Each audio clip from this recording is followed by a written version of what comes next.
The Institute of World Affairs at the University of Wisconsin-Milwaukee presents International Focus, a weekly discussion of the people and events behind today's global headlines. Support provided by Milwaukee Public Television and the UWM Center for International Education.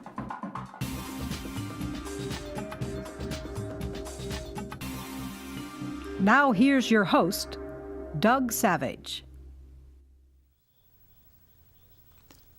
Welcome to International Focus. In a June 2015 Gallup poll, 38% of Americans said they would not support a Muslim candidate for president. Respondents ranked being Muslim as the third least desirable trait, only slightly more palatable than being an atheist or a socialist. Identity politics have long been a feature of our presidential campaigns, and current candidate rhetoric around Islam and its place in American society is not without historical precedent. Yet many have argued the unease some segments of the electorate have shown toward their Muslim neighbors reflects a unique confluence of trends of the 21st century in America. To help us understand the roots and impacts of Islamophobia in America, we're joined today by Wajahat Ali, host of Al Jazeera America's daily news program, The Stream. He's also author of The Domestic Crusaders, a play about post-9/11 Muslims in America.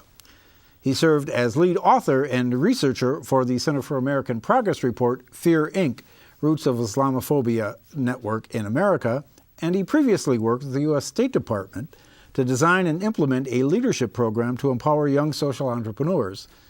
And he was given the honor of Generation Change Leader by then Secretary of State Hillary Clinton. Wajahat Ali, welcome to International Focus. Thanks so much for having me. I appreciate it. Well, I'd like to maybe start our conversation with a few snapshots from the campaign trail. We've got a few quotes here. We can go to the first one. This is Donald Trump, actually from a few years ago in an interview with the Christian Broadcasting Network.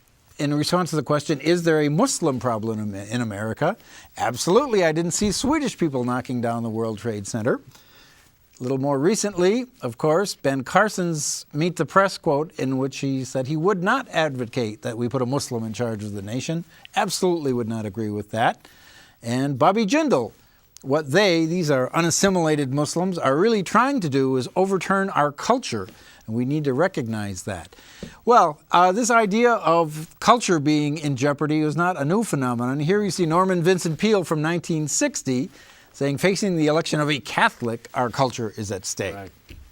So what about that? What is there about, in our current election cycle, about Muslims that make them fair game for statements like this? At least we're better than atheists and socialists. Right. That's very comforting. I mean, you can be at the bottom of the bottom. At least we beat those darn bloody atheists and socialists. Well, it's probably not good news for Bernie Sanders, but those guys, we hate them. They're the worst.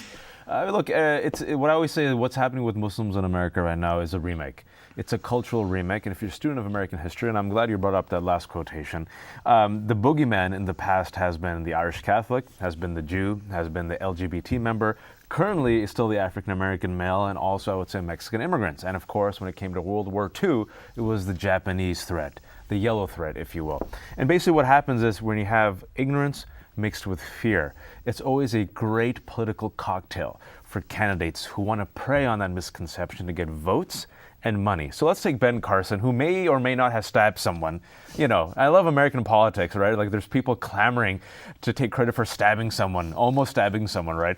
But Ben Carson, neurosurgeon who has interesting theories about Egyptian pyramids, allegedly storing grain, and as a neurosurgeon, may or may not have gone to West Point, who knows, because, facts, says he wants to preserve the integrity of this United States and preserve freedoms by not understanding the Constitution and implementing a religious a loyalty test for Muslims. When he says this, he's playing to his base. And when he said those comments on Meet the Press, he doubled down on those comments, and within a week, what happened is he got record number of fundraising. I think he got $1.1 million in 3 days. And he got great social media boost also. He took it to Facebook. He got thousands of new Facebook friends. So what we saw in 2012 is the same thing. It was the anti-Sharia threat, which according to attorneys, I was a licensed attorney back in the day, still am a licensed attorney, is about as useful as the anti-unicorn and anti-Bigfoot threat. But there's Americans who say, oh my God, this thing called Sharia, We have no idea what it means, but it's coming and taking over. 2004, if you remember, what was the threat? The gays are going to marry, and they're going to destroy America and family values. And this beautiful thing called traditional heterosexual marriage, which was all, peaches and cream, is all of a sudden going to be threatened. World War II, Japanese Americans. So it is a remake. And in this remake right now, when it comes to, I would say, the global antagonist and the global boogeyman, it is, quote unquote, the Muslim.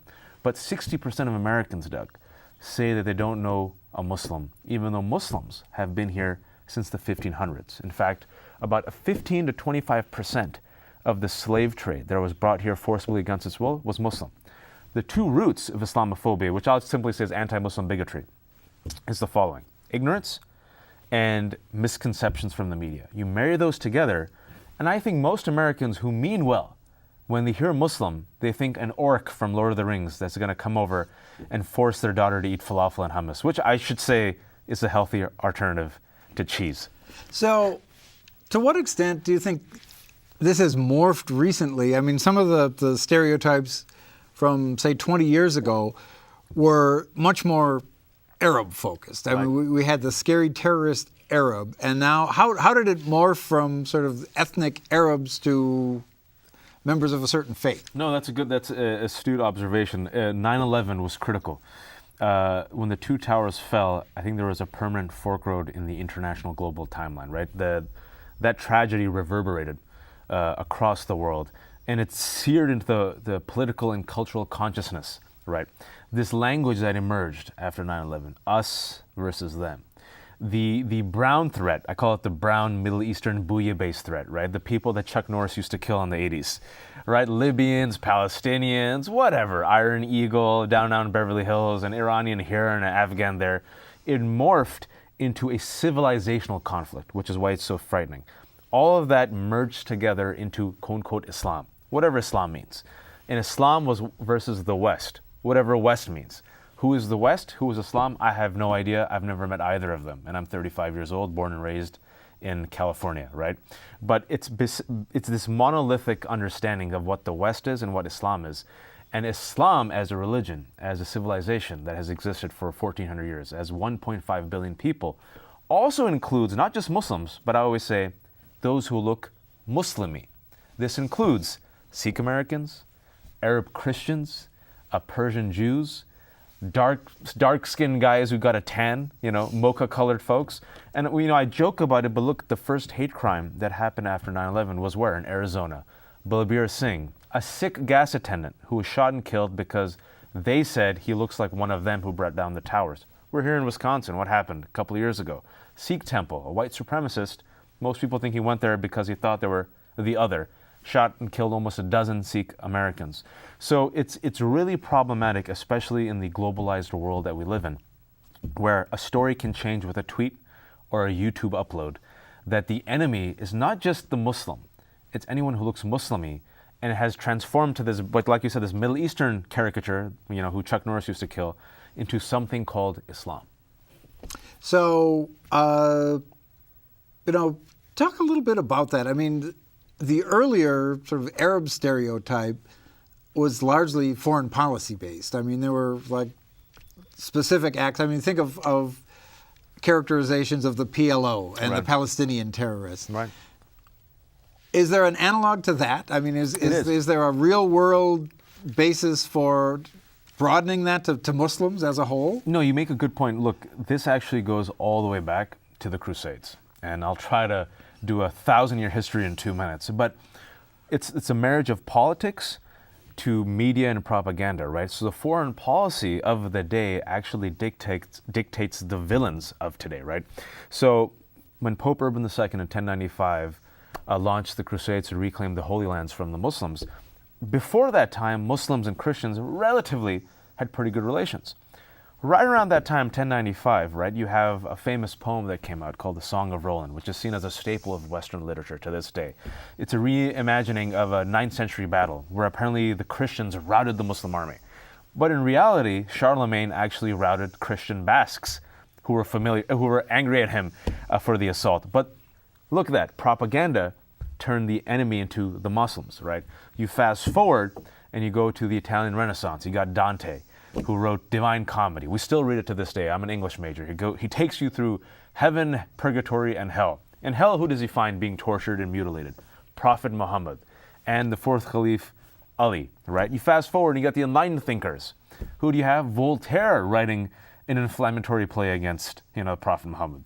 And, in the cartoons specifically, Muslims and Jews in the Christian West, whatever that means, were seen as animals, dark blue, purple, beastly. 20th century, one of the most influential modes of communication was the camera, the image, the film. 1920s, silent movies, Rudolph Valentino's The Sheikh, right? You saw this cornucopia of Arab stereotypes, harems, and misogyny. And you fast forward and look, you said foreign policy. What's happening in the 70s? You had the rise of OPEC. You have Saudi Arabia flexing its muscles. You have Palestinian-Israeli conflict. 1979, what happens? Islamic Revolution. Who's the number one villain in wrestling? You might remember this. The Iron Sheikh. Iron Sheikh with his signature move, the camel clutch. In the 80s, I grew up with, I was rooting for Chuck Norris to kill all these brown people. I'm like, yeah, kill him. And then I got older, I'm like, this is really racist. Aladdin, Robin Williams as the genie, I don't know if you remember, 1992.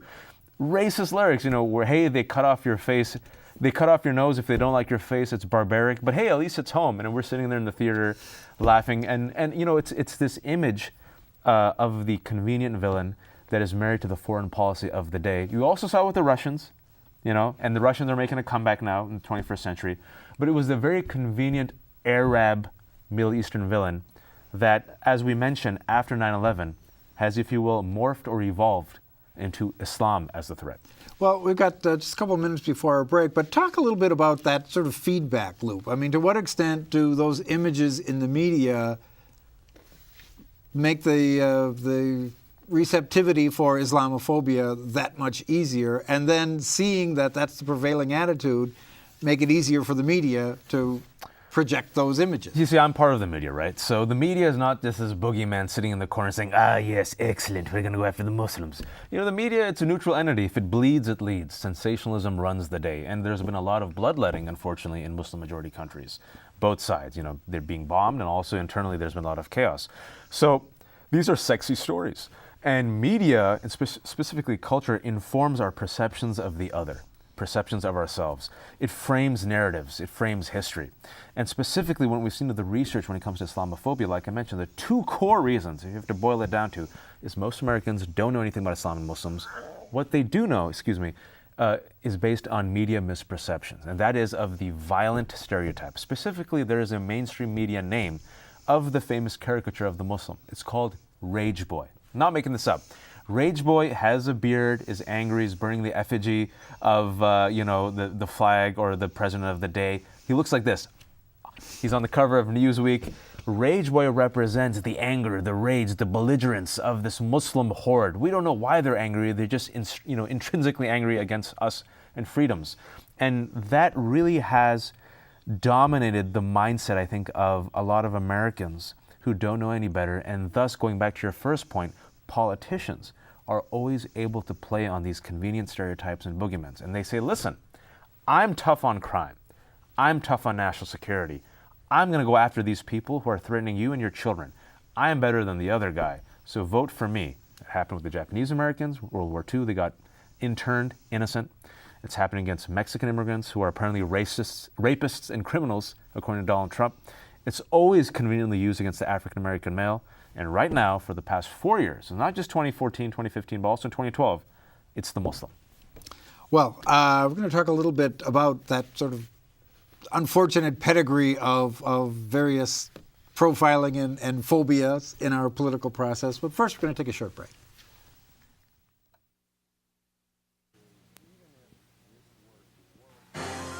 The Institute of World Affairs presents our community with a range of public programs relating to global issues, U.S. foreign policy, and the world economy.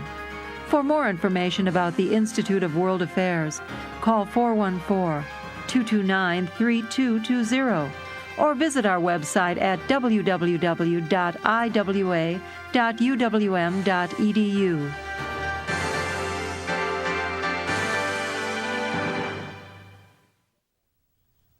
Welcome back. We're talking about Islamophobia with Wajahat Ali. So Before the break, we were talking a little bit about how this is not the first iteration of this kind of speech. And I think we've got another slide from 1942 we could take a look at. This is by none other than Theodore Geisel, or Dr. Seuss, in which we see Asian-looking people streaming out of Washington, Oregon, and California to collect their explosives from the fifth column. And yes. At least they're smiling, though. They are smiling. They're happy with their work. This was the prerequisite before Cat in the Hat, I think. Right. And if we go to the next slide, this is a novelty item from about that time. Wow. A hunting license for Japanese Americans. Now, lest we think we have evolved as a people. Oh, nice. I'm honored. From a current anti-Muslim website, the hunting permit for Muslims. Not just the United States, but also Canada. So we're making, we're building a coalition here of North Americans. I like it. So, talk a little about that trajectory. I mean, what is it in the nature of our body politic that seems to need some sort of people to scapegoat like that? There's a famous quote by a journalist: "We'd rather feel safe than be free," right? And this feeling of safety, even if it's illusory and even if it's fantastical, it gives us a sense of calm. And that thing, we'd rather feel safe than be free, meaning we'll voluntarily, repeatedly, as a citizenry, give up our civil liberties, or rather, give up the civil liberties of those who are most marginalized for the feeling of safety, right? So we're fine with mosque protests, even though there were no mosque protests when I was growing up, but there were 50 nationwide protests against mosques in the past 4 years. Even though, they're constitutionally protected houses of worship that have been here for 30, 40, 50 years, because it makes us feel safe, because we've heard this meme that they're Trojan horses, a fifth column, they're breeding this radical element. We're perfectly fine with Muslim citizens not being lawmakers or not being elected to the highest land of the office, even though they're fellow citizens, because you know what? We don't know their real agenda, right? So we're willing to forfeit the Constitution. And I think it's a human condition.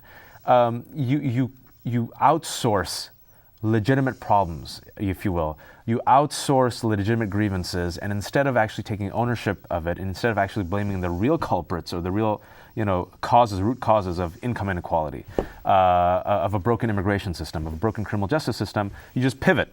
Say, oh, you need a bad guy? Tag, you're it. Mexican immigrant. Tag, you're it. African American male. Tag, you're it. The conniving Jew. Tag, you're it. The fifth column Irish Catholic. Tag, you're it, the Muslim American.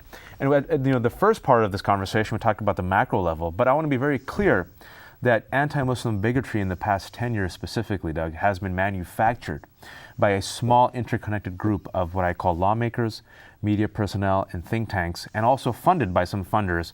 I call it part of the Islamophobia network. I did 6 months worth of research for the Center for American Progress, and we kind of mapped it out. It was called Fear Incorporated, the roots of the Islamophobia network in America, about how a small coterie of incestuous, like-minded people who have severe anti-Muslim bigotry, not only just anti-Muslim bigotry, but a record of anti-immigrant and anti-black bigotry, have come together to mainstream talking points against Muslims that were considered fringe pre-9/11. I'll give you an example. President Obama is a Muslim. Who's heard of that one? A practicing Muslim cannot be a loyal American. Mosques are not constitutionally protected houses of worship, but Trojan horses that are housing radical Islam. The radical Muslim Brotherhood has infiltrated America. Had you said this in 2005, people would have laughed at you. After the midterm elections of 2010, mainstream politicians have taken those talking points, I'm literally taking verbatim talking points, that have come out of right-wing extremist hate group think tanks, but people like Bobby Jindal. That is a talking point that he's gotten from Steve Emerson, part of the Islamophobia network, who said that there's a fifth column, Sharia enclaves in America and in Europe. Steve Emerson said that about Birmingham. Dave Cameron laughed at him, right? So here we have Bobby Jindal, governor of Louisiana. He says, didn't work in Birmingham. 2 weeks later, I'm going to use it as a talking point. What happens? Appeals to his base. And Bobby Jindal knows better. So you see think tanks manufacturing the talking points. You see him handing it down to grassroots groups who give it to local officials. You see mainstream media with the blogosphere, with radio, some news channels, some websites. And then you see those exact talking points end up in the mouths of Ben Carson, the Sharia one, Bobby Jindal, Mike Huckabee, Rick Santorum. And in 2012, nearly every Republican presidential candidate, except Mitt Romney, ran with the anti-Sharia meme. They got votes off it, they got money off it, but at what cost? It made their neighbors who were Muslimi seen as suspects, and we've seen in the past 10 years, anti-Muslim hate crimes have risen by almost times 5, and anti-Muslim hate groups have risen by 30%. It's very scary. So, what is the response on the part of the Muslim community? I mean, part of it is a lack of people who wrote their own narrative, isn't it? I completely agree. Look, I'm an American Muslim, and I call my people out. I say, there was a study after 9/11 that said that about 90% of American Muslims were one of 4 occupations, right? Doctor, engineer, business, and the taxi service, right? Drivers.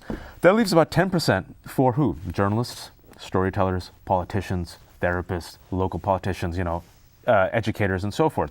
So if you're not writing your own story, your story is always written for you by others. And if you're not picking up the pen and emerging as the protagonist of your own narrative, you will emerge as the antagonist of now this global narrative being fueled by Islamophobes.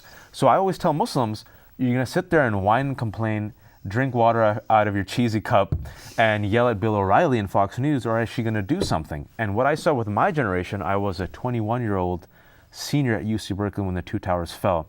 My generation was that one generation where we saw this moment of crisis and urgency, and it compelled us to pivot from the safe narrative of doctor, engineer, business, and you saw stand-up comedians, graphic novelists, journalists, lawyers. We didn't even have any lawyers.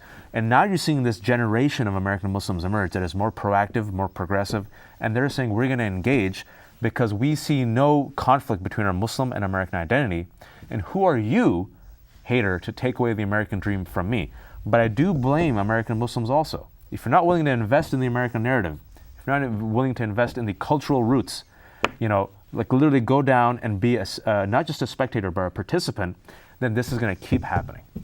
Well, we've talked a fair amount about sort of earlier instances of sort of ethnically based phobias and discrimination and all that, which have, to a large extent, dissipated. I mean, you don't see horrendous anti-Japanese propaganda these days. So what was that process? How did the mainstream media come to sort of rehabilitate Japanese Americans? Many Asian Americans say they're still marginalized. They got marginalized as the model minority, right? So they're kind of hidden. So all the problems are hidden, and you aspire to this model minority myth, and you're also loathed and hated by some part of America that blames you for their child not getting into college, right?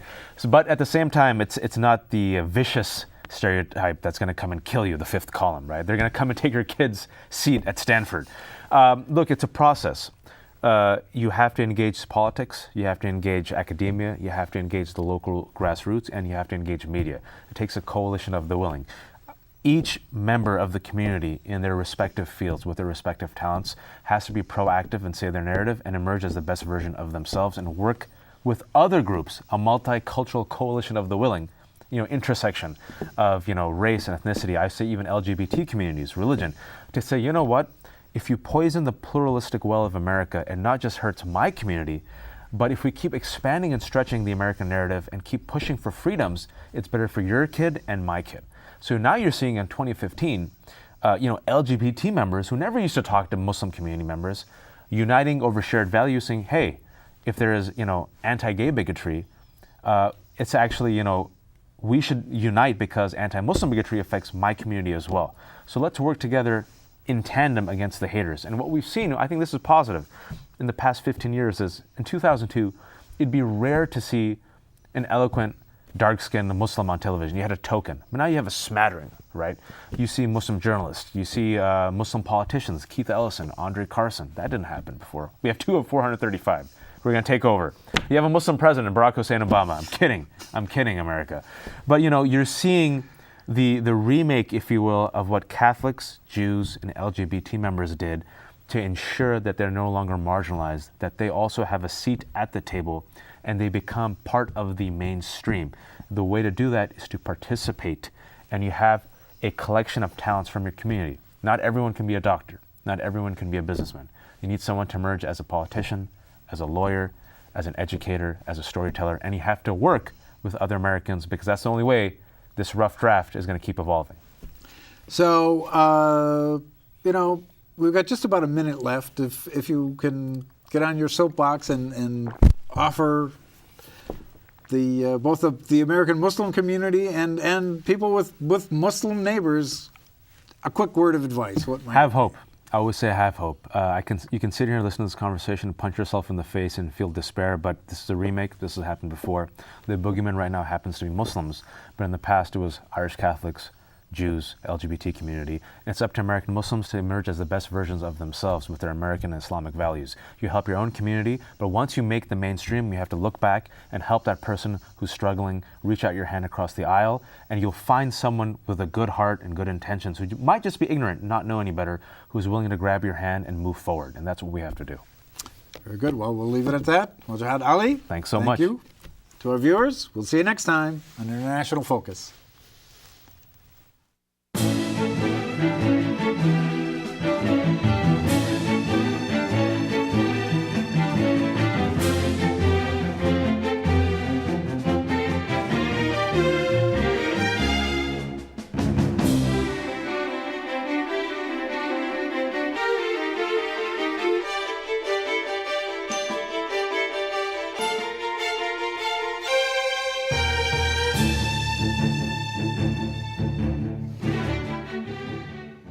For information about the Institute of World Affairs and its many programs, or to become a member of the Institute, call 414-229-3220 or visit us at our website,